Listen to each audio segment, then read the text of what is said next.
Hello and welcome to another episode of Soul Nectar Show, that show where we talk about all things essence, where we gather around the campfire and we share our stories of connection to that which is bigger than us, to the big mystery, the great synchronistic moments, the behind the curtain and not knowing what's going to happen next, and hearing each other's stories of those breadcrumb trails through the forest and following that and discovering all about our own human consciousness. And every single one of us is a unique thumbprint. We have our own thumbprint journey that we go through life, and if you don't explore it, it goes undiscovered and it will never be again, because it's a one-time deal.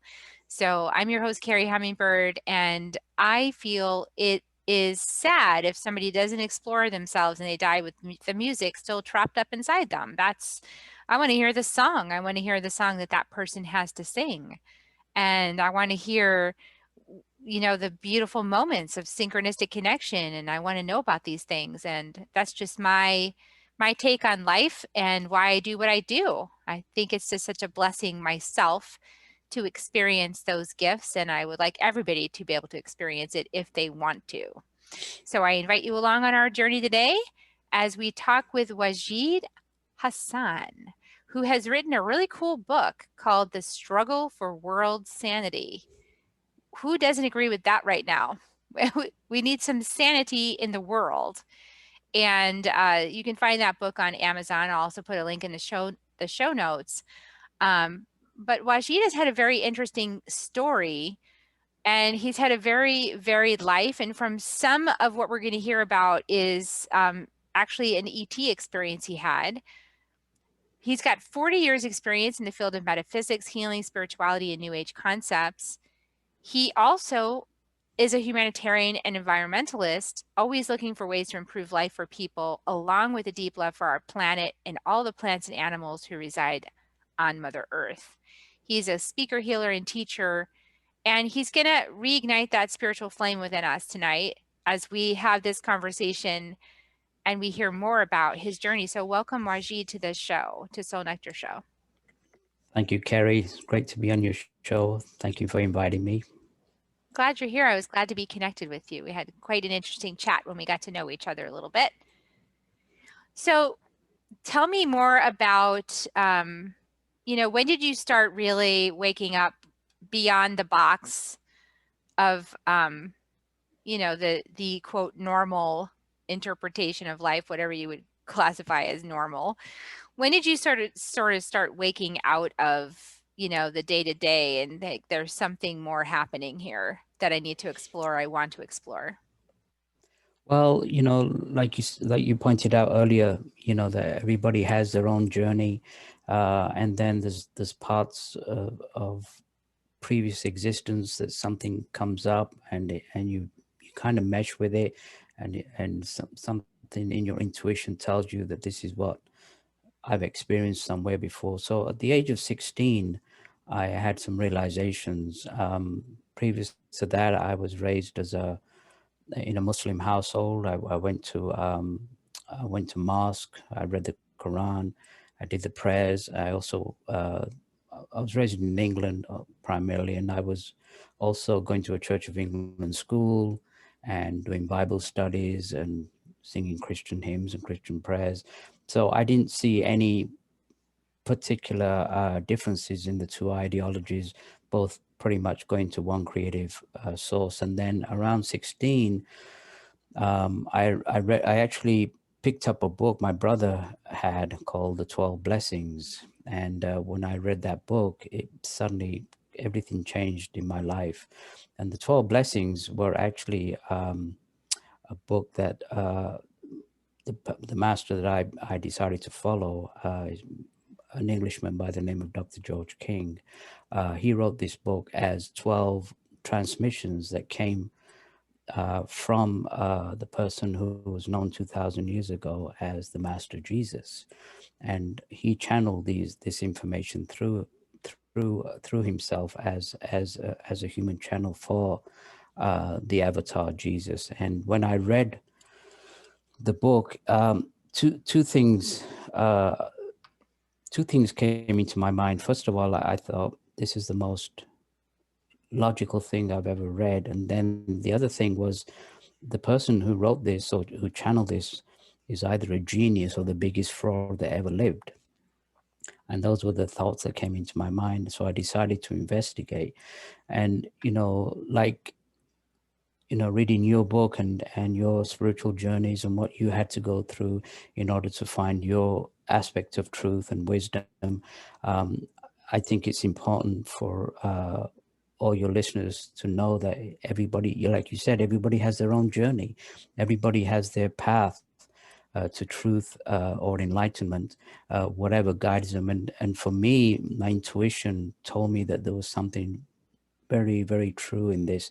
And so I actually got to meet my master. I was in high school at the time, and it just really affected me. And just to give you a little background on my master, Dr. George King, he was an Englishman in England when I met him, and he was in his early 20s. He was a section leader for the London Fire Brigade during the Nazi blitz on Britain in World War II. And in his early 20s, he had the very unfortunate task of having to, pick up pieces of dead children, and it just really affected him deeply as a humanitarian. And he pondered and wondered and asked, why all this suffering? And then again, based on his own inner knowledge from previous lives after the war, he got really into yoga and meditation, not just the basic hatha yoga for health, but as you know,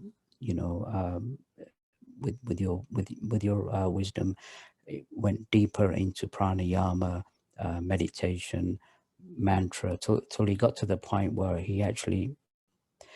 his daytime job was actually a London cab driver, but he would spend 10 to 8 hours a day practicing yoga till he reached some really high levels uh, of consciousness. And he did this for 10 years till he got to the point where he could actively raise kundalini right up to not only to the heart center but the throat, and even up to the cry center, to the point where he became a channel for not only terrestrial masters, but masters who live on the high realms of this solar system, the masters who man what is popularly called UFOs or flying saucers.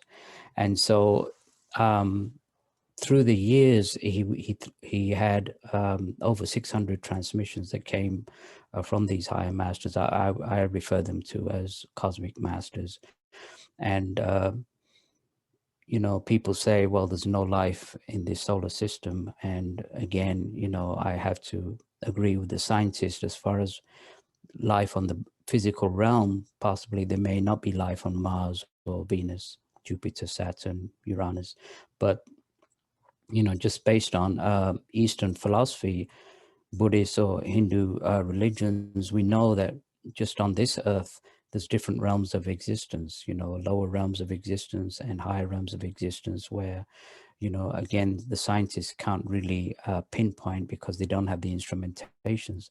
But a yogi master like my master was able to physically project to these higher realms and lower realms and describe in detail the people who lived on these realms.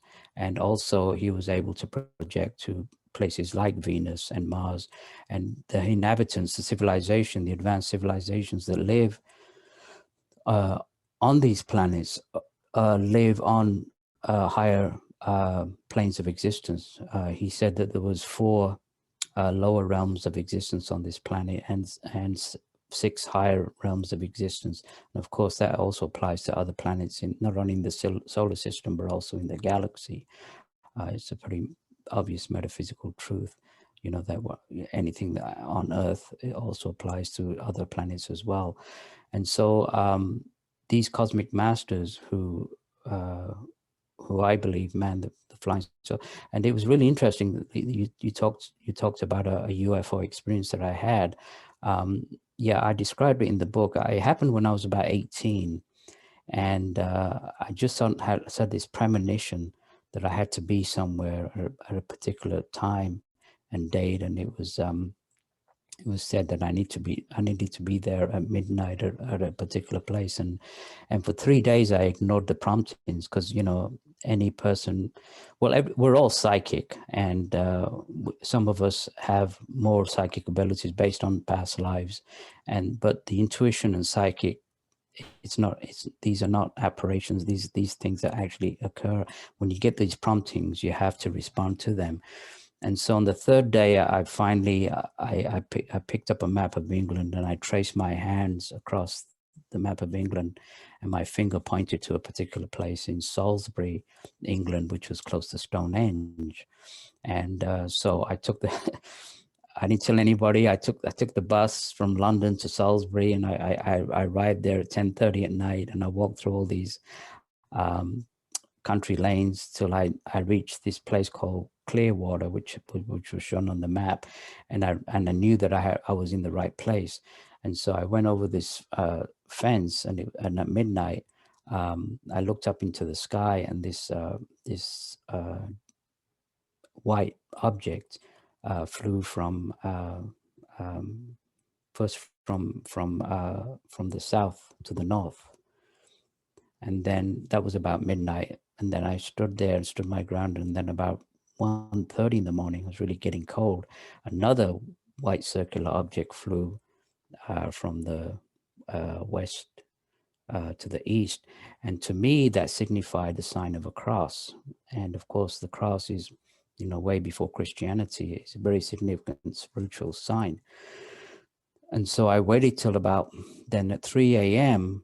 This much larger craft came over, and it came over to where I was standing, hovered above where I was, and this beautiful beam of light came down through me, and it put me into this very mystical high state of mind, and I couldn't feel anything around me, and I felt a deep love, a deep compassion from whoever was sending this energy to me.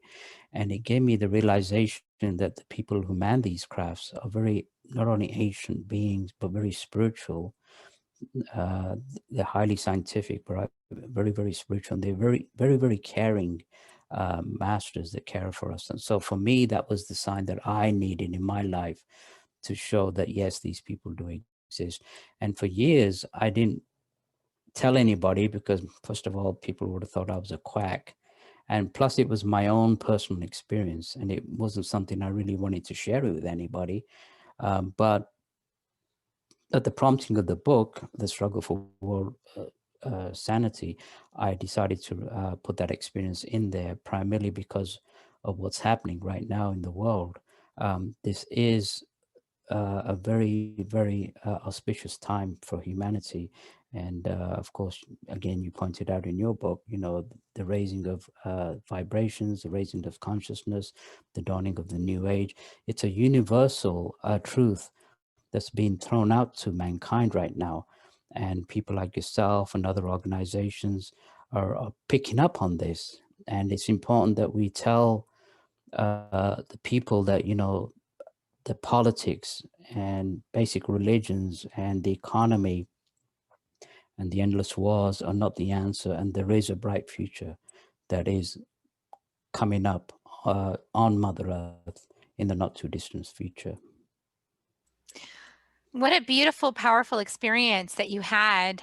Um, sort of, evidence that we're not alone in the galaxy, right? This evidence of some higher power, and certainly meditation can bring each and every one of us, if we hang in there with it, to an experience of more love and compassion and some interaction with other beings of light, um, as a sort of a personal proof that it exists, right? So we all have that capability. You had the beautiful experience of encountering you know beings of light in spaceships, which is amazing.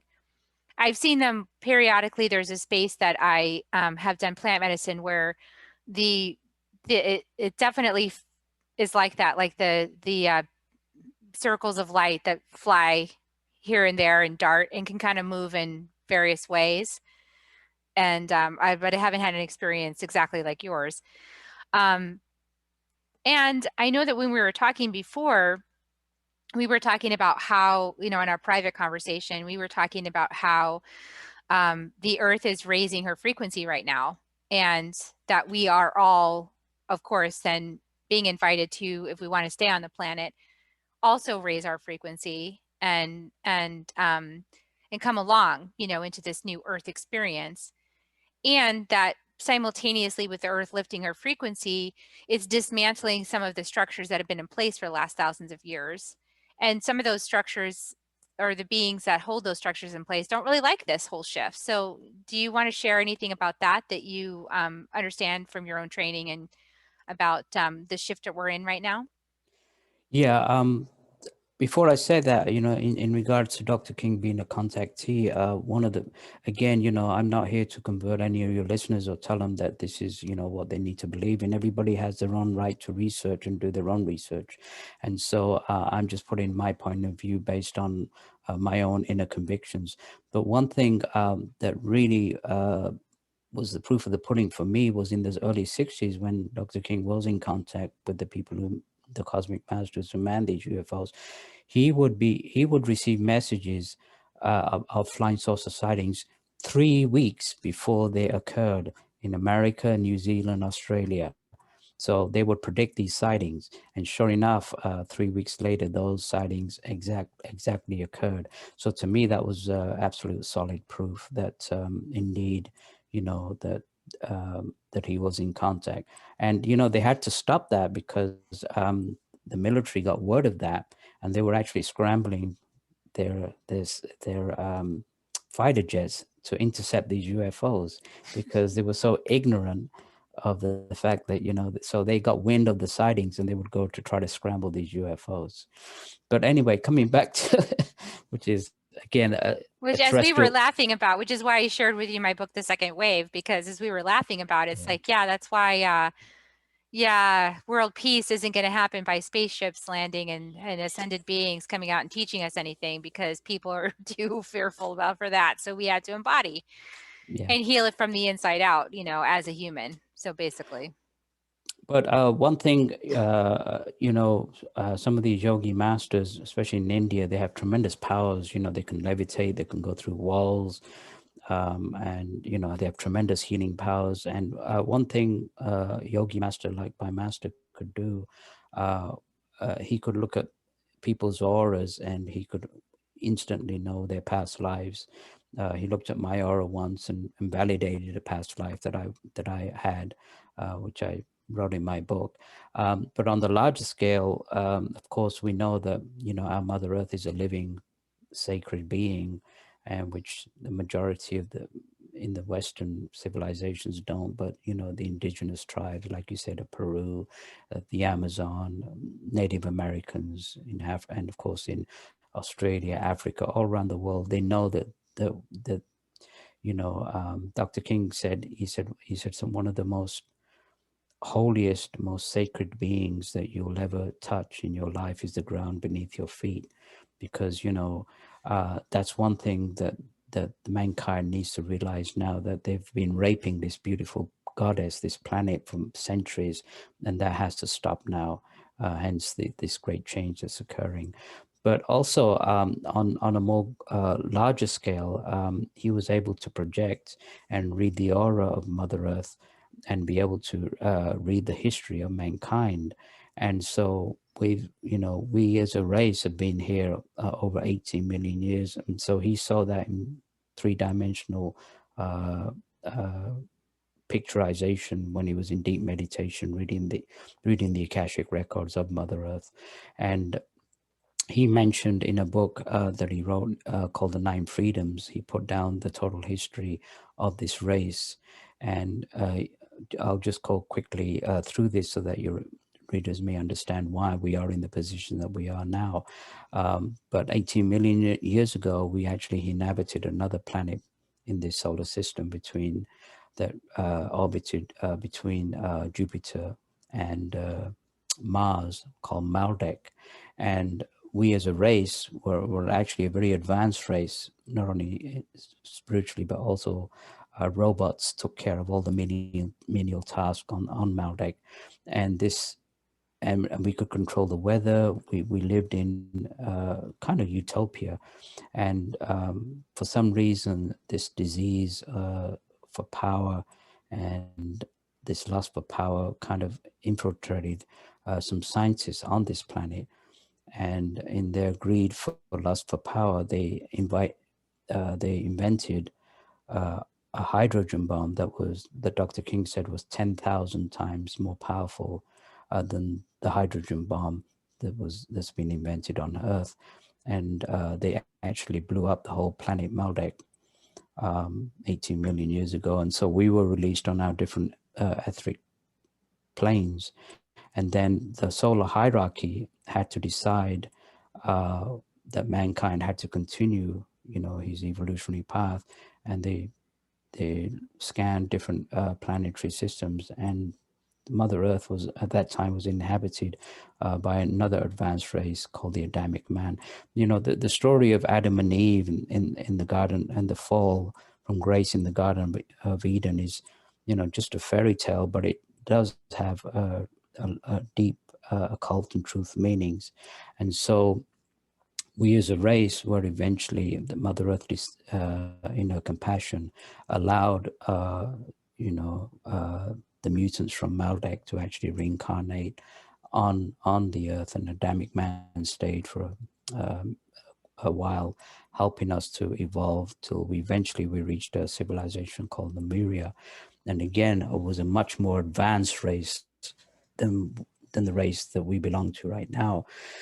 And again, Lemuria, there was the disease stuck, and if Lemuria fell down in an atomic war, and then thousands of years later, on and off a radioactive planet, of course, the civilization of Atlantis flourished.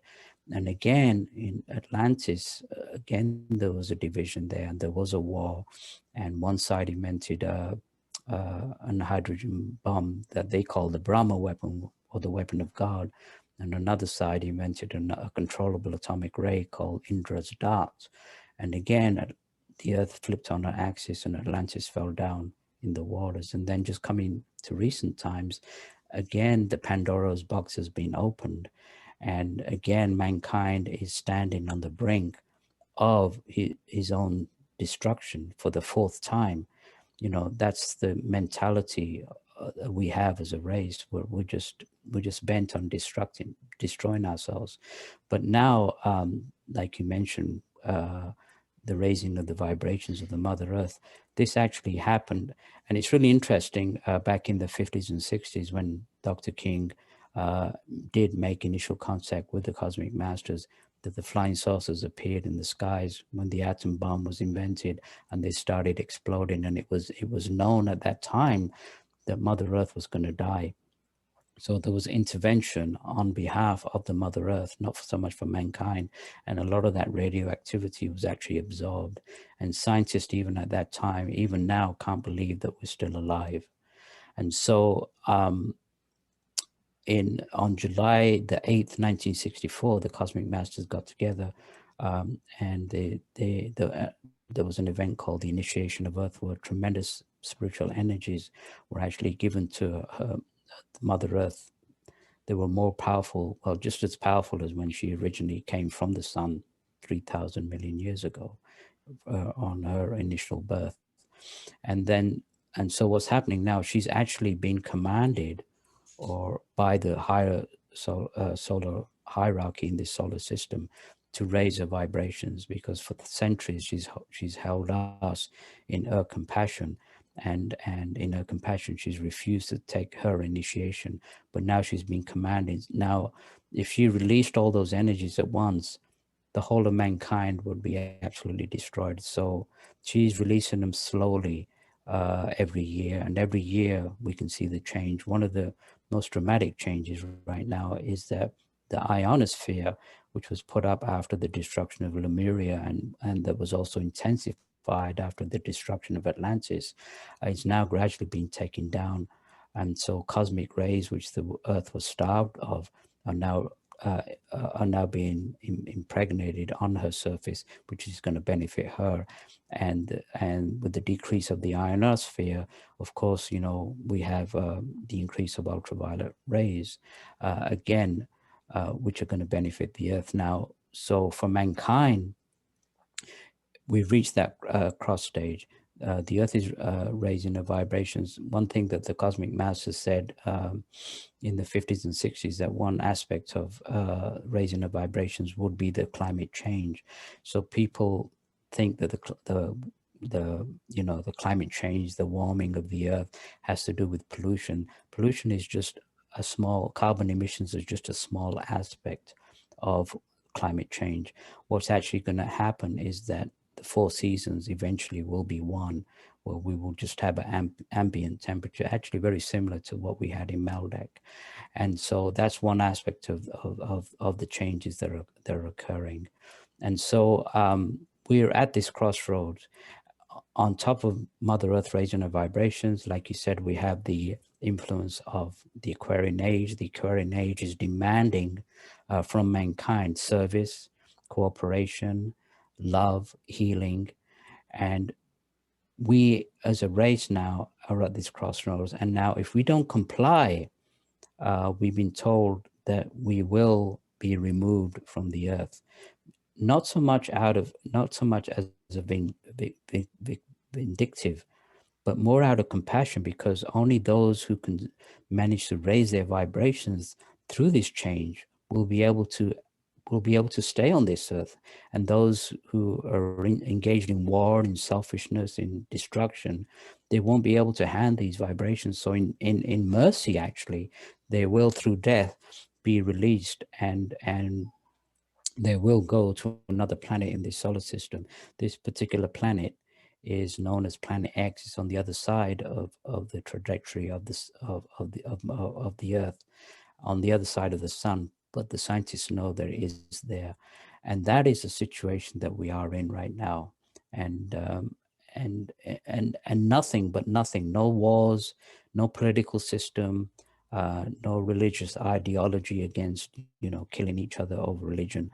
None of this, even the economic system, is going to stop that. It's going to happen, and that's it. So what I'm trying to let your listeners know is that despite what we're seeing right now, and despite all the terrible fear and anxiety that's in the mind belt right now, these things will change. Now, will they happen tomorrow? Probably not. Will they happen in 10 years' time or 100 years' time? I don't think so, but it is going to happen in the next 1,000 years. Don't you agree, Kerry? I do. I think what I'm seeing from my perspective is that a lot of the conspiracy theories and the fear-based things that are coming up, or even the things in the news, if you go to the mainstream, it's a lot of releasing of fears. It's like releasing that fear energy. And what I know from my own personal journey is that the only way that anything ever actually leaves is when it's witnessed. So it has to be witnessed to depart, to transmute, to leave.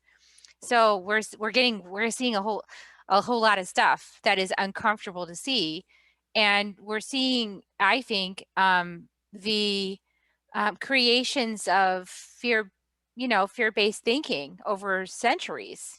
We're seeing the results of that and how it manifests. We're facing our greatest fears, literally. Well, also fear is a weapon that's being used, like Dr. King said, that there are lower realms of existence where the mass murderers and the dictators and those who've caused tremendous amount of harm, nothing dies, everything changes to different vibrations. And so in these lower realms, um, the I strongly believe that also that there's an invisible war going on right now between the forces of light and the forces of darkness. It's an energy war, and again, we need to help the forces of darkness, forces of light, to help transmute these dark entities that live in these lower astral realms, because they know, with the initiation of Earth and raising her vibrations, that that their time is also up, and they also will be transmuted and sent to the other planet. And what Dr. King said, that their power that they have in these lower realms will totally be diminished, and they will have probably involved themselves thousands of years to maybe like become cavemen again and have to go up in their evolutions. So all these wars that have occurred throughout the centuries, these Dr. King was say were specially engineered. People like Hitler, Mussolini, Stalin, Pol Pot, these were all influences of the darker forces, and so they know that their end is due, and so they're also influencing the minds of terrestrial man, and this fear energy which they feed off.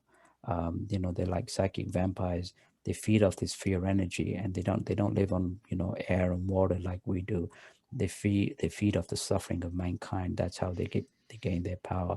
And of course, on the other side, we have the ascended masters of Earth, the Lord Babaji, the Lord Buddha, um, Lord Maitreya, Saint Guling, different masters who live in retreats on the mountains, like Kilimanjaro is a retreat of the spiritual hierarchy of Earth. Um, Mount Shasta is another well-known one. The Andes in Hmm. Peru is another retreat. The Himalayas, and of course Castle Peak, the Grand Tetons, the Craignac Change in Scotland. So those are retreats of the spiritual hierarchy of Earth, and so they're involved in this clash right now, of this energy clash. And so again, we as spiritual beings in physical bodies have been asked by the spiritual hierarchy and the cosmic masters to send out the light, and that's what our responsibility is right now, is to send out LOVE, pure energy from the heart center, from the centers of the palm of the hands, and send it out on a regular basis. I belong to a group that we do that every day. There's a group of people from 50 plus different countries. We go online every day, and we send out the power as a way of conflict, of transmuting all this, like you mentioned, this fear and hatred between races and religions that's occurring right now, which is being specially designed to do that in order and also there is still a risk of atomic war, whether we like it or not. The dark forces are trying their utmost to stop this from happening, but nothing is going to stop it from happening. And so we're actually in a very unique position where we can actually advance tremendously by cooperating with the higher beings and sending out the light. Yeah, I noticed that in my own journey of encouraging people to step out onto their own journey of increasing their frequency and healing and rainbow light and all of this is there's an enticement because the old way that they have experienced life up until now seems more comfortable than the unknown space where what I have crossed over into, and clearly you have too, where this actually way more fulfilling, being in harmony with the earth and opening to these higher frequencies and allowing them to pour through my vessel and reprogram my vessel. It actually makes it easier for me to be in the presence of the planet changing her frequency because I'm in harmony with her. And but explaining that to people sometimes when they're not quite awake yet or aware, and even the people who think they're awake but then are in judgment, really locked in judgment, right? Or believing these, watching these QAnon and these other things and like really getting engrossed in these visuals and these beliefs and these fears and I'm going to be controlled and I'm going to be dominated and I can't let that happen and I got to fight this, and that energy, all that energy of like I've got to fight this and I've got to get involved, that is all, like you said, feeding these entities. And now if if my listeners are like, no, the QAnon thing is totally real, and you're like really upset with me right now, I'm apologize for dismantling that for you. But you can believe what you want. Of course, we all have free will. And my question is, How are you feeling when you're viewing that content? What energy are you emitting? And if you're not emitting love and, inspiration, and your energy is actually dipping and diving, then I encourage everybody to really think about that, and consider what's the influence I'm under when I'm viewing something like this, that my energy would dive and I would tank and I would have like inability to sleep, or I'd feel anxious, or, I'd be having arguments with people, or calling them names when I'm supposed to be a light worker.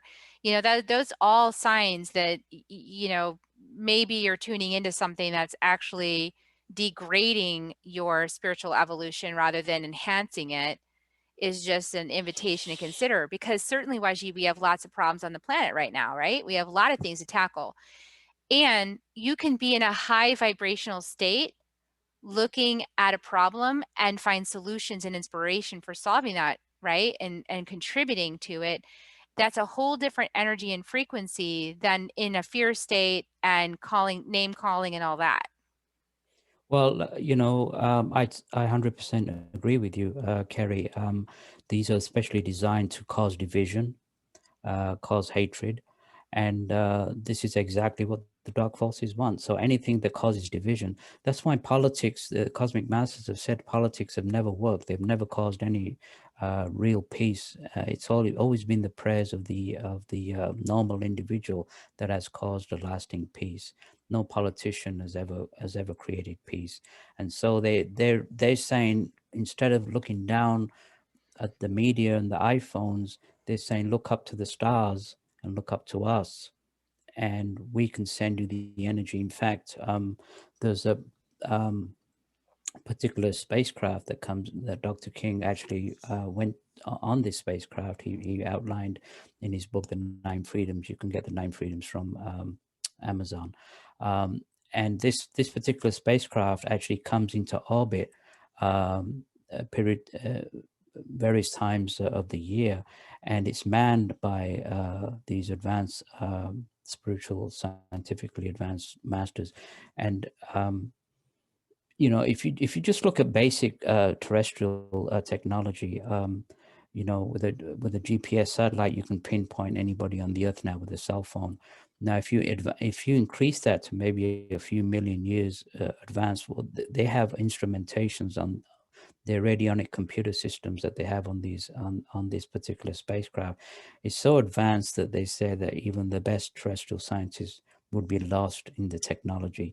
But you mentioned something very, very important. You said everybody has a unique vibrationally sequence, and you're absolutely right. And what these cosmic masters have said on board this particular, since the destruction of Lemuria, they have a complete dossier of every single live stream on this planet. So they have their computer systems are totally online with the vibrational sequence of not only terrestrial man, every man, woman, and child, but every rock, every fish, every cat, mouse, you imagine, you name it, they have a complete dossier. So they have a complete control.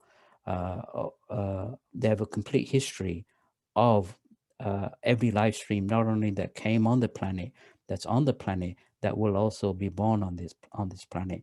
And so when they're in orbit, uh, uh, you know, they're able, if you look at the speed of thought that goes through the human body, I think it's about 650 miles an hour. But the speed of thought in free space has been calculated by some of the advanced yogi masters as being 4 million times the speed of light. And so all we have to do is to reach up with our thoughts and ask for this energy, and it's given freely to us. And back in the 70s, when they had the so-called oil shortage, um, Dr. King, my master, he said, there's only one spiritual energy crisis on this planet, and that's a spiritual energy crisis. And if you solve that crisis, all other crises between countries, even in your personal life, will automatically be solved.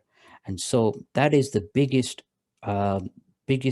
challenge for us today is, like you say, get away from the politics, get away from the wars, uh, you know, allow the Aquarian age to the influences. There was a recent alignment of planets. I think it was yesterday. The 6 planets came in. There's a lot of positive things that are occurring, and so we've reached this climax where everybody on planet Earth has to realize that we are our brother's keeper, that that we can't say, oh, it's the Chinese or it's the Russians or it's this and that. Everybody has to now realize that we are all connected as one race. They don't address us as any particular race. They address us as terrestrial man. And light workers like yourself, other organizations, the organization I belong to, uh, we're in the minority right now, but we're still sending a lot of power out. And it's a case of, Dr. King said, if you kill somebody on this planet, you decrease the vibration of the whole race that little bit. And if you raise or heal somebody, you uplift the whole vibration of the race. And so that mentality, even though it's still laughed at right now because everybody's so much still involved in their own race or their own religion or their own country, and that has to be dissolved, and it will be dissolved in the years to come. Yes, I've been realizing lately that trying to project an idea of what new Earth looks like from this vantage point is almost near impossible because of the way that the brain is working and the way that it is so tied to history and historical perception, and as a projection of what's possible in the future is actually limits us from the potentials of what we could experience. And what came forth for me really recently in a channeling is that, like what we know about what humankind can do is about the size of this little top of my pinky. Like that's what we're aware of. Like the potential of humanity is like right about here that we've actually explored. And that leaves like the whole rest of our hand and our whole body. Like they're like just think about that. Like we've explored like the tiniest minuscule amount of capability of being a human being. There's so much more to find out. And so why are we playing small games, and listening to fear and getting engaged in divisive wars about politics? These are all the same things that have been going on the planet for thousands of years. We don't need to keep repeating that. Well, There's so material. much more. Well, materialism is the cancer of spiritual man. That's, there was a transmission that came through my master called, it was called "Ye Are Gods." In other words, yeah, like you said, I mean, Dr. King said, I think we only use like maybe 10% of the brain's capacity, and we're not here to suffer, but we've created these conditions by the molding of the few. And we've been molded over the centuries into materialism. And so we need to detach from materialism and get back to spirituality. Materialism holds us down, keeps us in debt. We look up at billionaires as being demigods because they have billions of dollars, and are they happy inside? I doubt it. If a lot of the you can only get so many riches, and then what do you do after what do you do after $1 million? If you have a $3-4 billion in assets, what does that make you? And so materialism, politics, even orthodox, we have to go beyond the walls. We have to open ourselves up, and like you said, become who we were. And Dr. King said he said there was only one reason for us to be on this planet right now, and that's to raise our consciousness. Right now we're operating on lower senses, but he said you need to raise our primary goal in life is to become the gods that we're supposed to be, and to raise Kundalini up to the Brahma chakra. And that's how divine destiny, our heritage. We were born on earth to do that and not to suffer. And and so this shift of consciousness, there is a spiritual shift of consciousness that is occurring because of the current age and the raising of the Mother Earth, and eventually over the years. And I wanted to also point out another thing as well. They talk about in religions about the next Messiah that's coming, the great next teacher, and uh, Dr. King was actually charging a mountain in England, a spiritual mountain, when he received information about the next master that's going to come. And interplanetary, the cosmic masters said that people like Jesus, Buddha, the Lord Krishna, they were actually advanced interplanetary masters that came from other planets to teach. But they were hired, they were mired in mystery, and people didn't really understand. And again, I think one of the greatest political statements ever made was the Sermon on the Mount, and people need to change their perspective on the lies of politicians and look at the real truths. The real truths, the spiritual truths, they never change. They will never ever but ever change. And what the cosmic masters are saying is, look to people like Lord Krishna, Lord Buddha, Lord Krishna, Patanjali, Lao Tse. Look to these great masters and their unbending spiritual truth, their spiritual laws that have never changed over the centuries.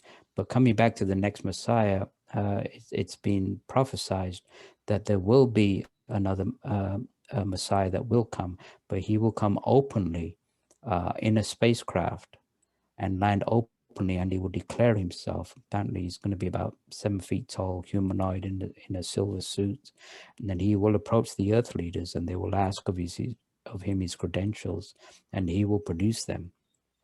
And what's been said that his powers will be so colossal that they will be more powerful than the combined military might of all the armies.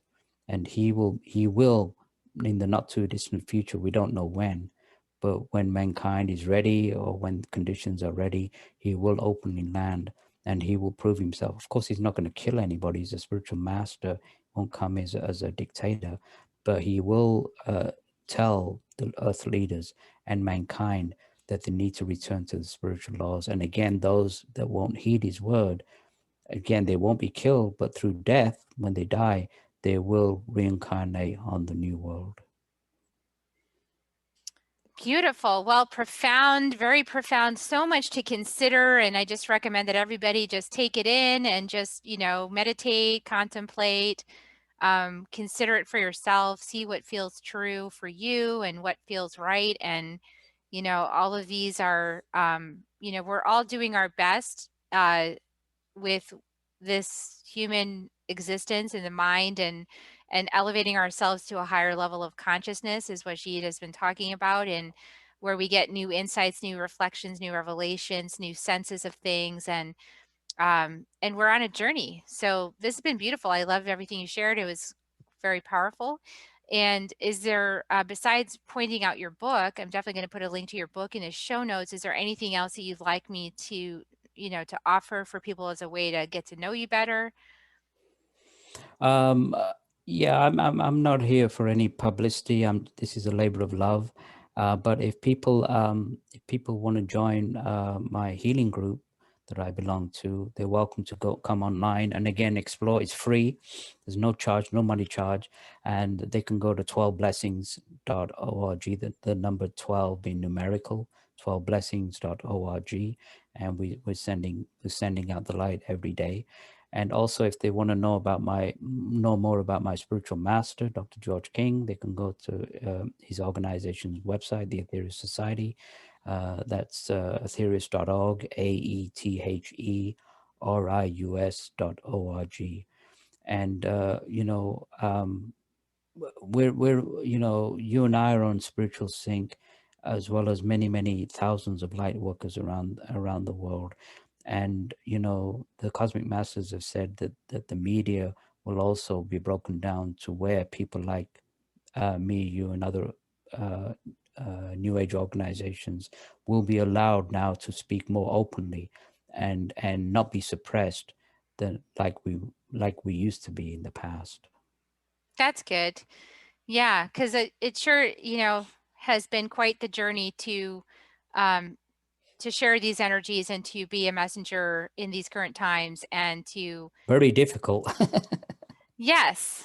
I mean, I've had my website hacked multiple times. I've, you know, luckily that hasn't happened recently, but yeah, I've several times, a dozen times, my website getting hacked and having to fix that. And just like the rankings and everything, just total suppression, of getting the message out there. That's why I always ask people to like and share and all of that, because then that supports the message reaching more people. If you engage in the content, then that supports me in getting the message out there. If you directly share it, especially if you direct share it, it works even better. And as terrestrial, we're into complications, and the more complicated anything is, the more we're kind of intrigued. And so, what the cosmic masters are saying, they do all the complex manipulations of sending out the light. All we have to do is think of them, draw in the energy, and all we have to do is just raise our hands like this and send out the light. It doesn't matter if you what a religion you are. I'm not asking you to convert to any particular ideology. You can do your own prayer. You can even be agnostic or not even believe in any divine power, and the power will still go through you. They said that, even if you're a mass murderer and you've decided to send out energy or be of service, they don't discriminate. They will send the power to you. So this is the calling. This is the major calling right now, in order to turn everything around, in a climate that is very, very dangerous and very fearful. And we have the power. They're giving us the power, the spiritual power. We have a scepter of power within our hands that can and will transform and change the earth for the better. Beautiful. I love that. Beautiful, beautiful. So it's been wonderful having you on the show. I hope everybody out there, hope you've enjoyed this and gotten lots to digest and think about, contemplate, participate in the 12 blessings, daily prayer, send the energy out, uplift, do whatever you can to uplift the vibration in your own ways as well. And, if you're inspired to do anything that helps you to release density and lift your energy, then please do it without hesitation. Like, it's a good idea. Just do it. Don't think about it. Just do it. And that way we all lift up. Thanks a lot, Wajid, for being on the show. I'm going to give people kisses now. If you'd like to join me, you can, or you can just watch me do it, whatever you like. It's kind of like the giving energy, but I'm doing it with kisses. So here it goes. Here you come, people. Here they come. Here they come. Absolutely. Love you, everybody. We'll see you next time on Soul Nectar Show. Bye for now.